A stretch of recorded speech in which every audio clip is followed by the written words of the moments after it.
veux pas y aller, je veux rester chez moi. Sans prise de tête, sans penser aux profs et au CPE, à la SVT, au SES,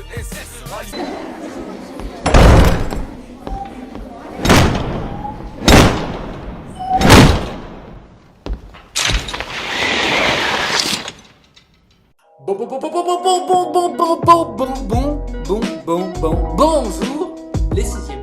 J'espère que vous allez bien. Moi, je suis super content de vous retrouver encore une fois pour une nouvelle séance sur le monstre. Aujourd'hui, je vais vous demander de partir en chasse. Écoutez, là, ça c'est une mugilette des bois, ce petit oiseau là, c'est bon à becter là, coucoule là, écoutez. Ah non, ça c'est un galoupio ça. Je prends un galoupio, tu rigoles ou quoi? Ou tu coucoules pas, il craque à quête. Bah non, mais je te dis que c'est une mugilette. C'est un galoupio, la rigueur, une pisturelle des prés. Vous êtes les chasseurs. Et vous êtes des chasseurs de monstres. L'animal que je vous envoie chasser, c'est le dahu. Animal si dur à trouver. Le dahu. Ça fait tellement longtemps que j'aimerais l'attraper. Tellement longtemps. Heureusement, aujourd'hui, les sixièmes de Gérard Philippe me viennent en aide. Alors le dahu, c'est quoi? Le dahu, c'est ça. À l'ouest de l'Autriche, dans les riantes montagnes du Tyrol, vit un animal merveilleux et méconnu, le dahu.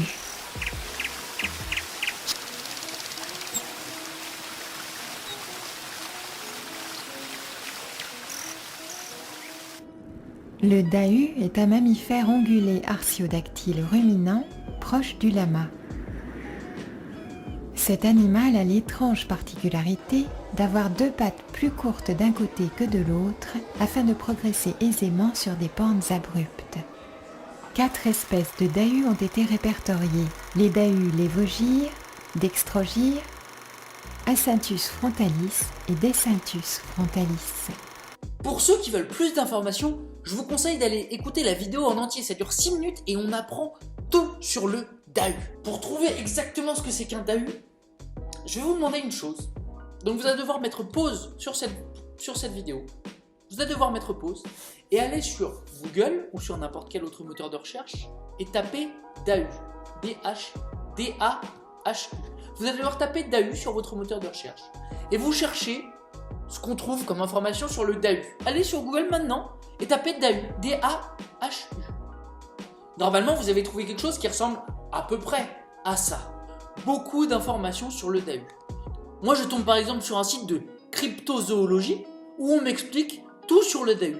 On me donne son apparence, on me donne son mode de vie, on me donne même sa génétique, comment il fait pour monter sur les rochers. J'ai même une carte. Donc si j'allais un peu vite, si j'étais un élève de 6e un peu rapide avec un site comme ça, je dirais à mon professeur, bah, c'est facile, un dahu, c'est un animal qui a les pattes plus courtes à droite qu'à gauche, et ça vit en Autriche. Vous pouvez en trouver facilement des dahus. Mais non, parce que si vous êtes attentif, si vous regardez plusieurs sites, vous allez commencer à comprendre ce qu'est un dahu, ce qu'est véritablement un dahu. Le dahu, c'est une farce. Ça n'existe pas, nulle part, jamais. C'est un gros piège monté sur les internets, et piège monté exprès par plein de gens différents en France, pour justement nous montrer que tout ce qu'on trouve sur internet n'est pas forcément vrai.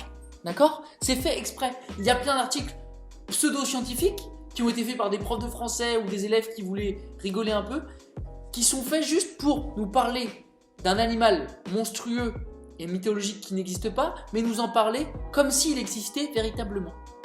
Et le but de la séance d'aujourd'hui, c'est un peu une séance décrochée à propos du monstre pour vous faire voir ce qu'on peut faire d'une information sur les monstres qu'on trouve sur internet. Ça me paraissait intéressant de faire ça en ce moment puisque à distance, on est un peu tout le temps sur internet.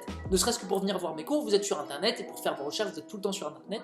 Donc ça me paraissait plutôt sympa de faire ça maintenant. Alors, ce qu'on va faire ensemble, c'est qu'on va prendre 2 sites. Un qui est un site véritable, si on veut, un site où il y a l'information réelle sur ce que c'est qu'un dahu, c'est-à-dire un animal mythologique, et un autre site qui nous ment, mais qui fait exprès de nous mentir, qui veut qu'on tombe dans le piège.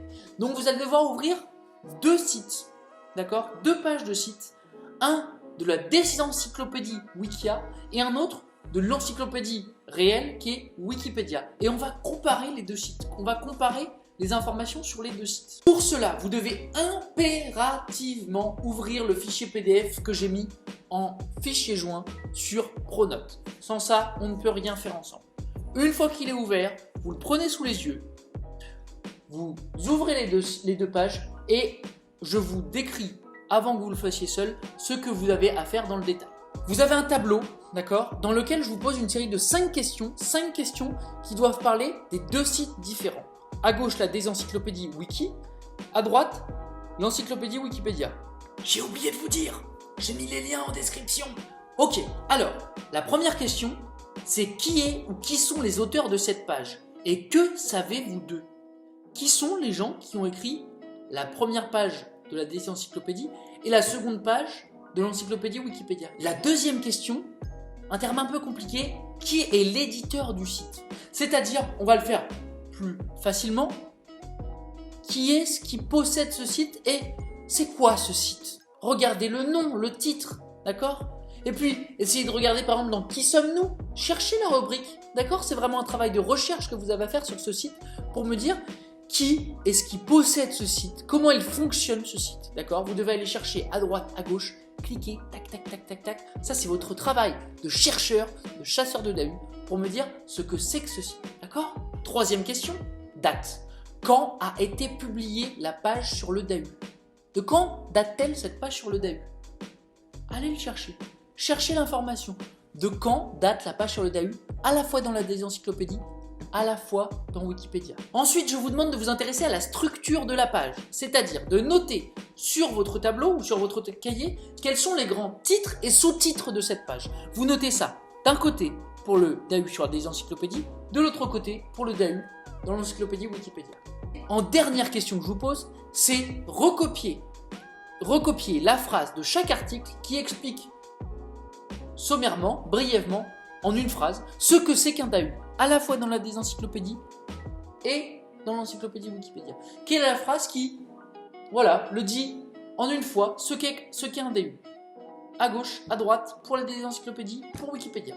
Et ensuite, vous répondez à la question finale, lequel de ces deux sites vous paraît le plus fiable et pourquoi? C'est ce qui m'intéresse le plus, ici. À partir de tout ce qu'on a dit dans le tableau, lequel des deux sites semble le plus fiable? Pourquoi je crois plutôt un site que l'autre? Pourquoi je crois ce qui est dit dans Wikipédia ou dans Wika plutôt que dans l'autre? Qu'est-ce qui fait que vous avez confiance en un site plutôt qu'en l'autre? Aidez-vous de tout ce qui a été écrit dans le tableau. Vous avez remarqué, je tente quelque chose, je ne vous donne pas les réponses à la fin. Ce que je vais faire, c'est que demain, je publierai le corrigé de ce tableau. D'accord? Je publierai le corrigé de ce tableau, ou en tout cas, je publierai un corrigé général, un résumé général qu'on gardera dans le cahier, d'accord? Ceux qui veulent m'envoyer le tableau, vous me l'envoyez, d'accord? Vous prenez une photo, vous me l'envoyez, je vous le corrigerai. Sinon, vous attendez le corrigé qui arrive demain, vous pourrez faire une autocorrection. J'ai peur qu'en donnant les réponses à chaque fois que je pose les questions, vous notiez les réponses sans vraiment même essayer de le faire. Sur ce, je vous souhaite une excellente journée et je vous dis à très bientôt pour un nouveau cours de français. Salut tout le monde!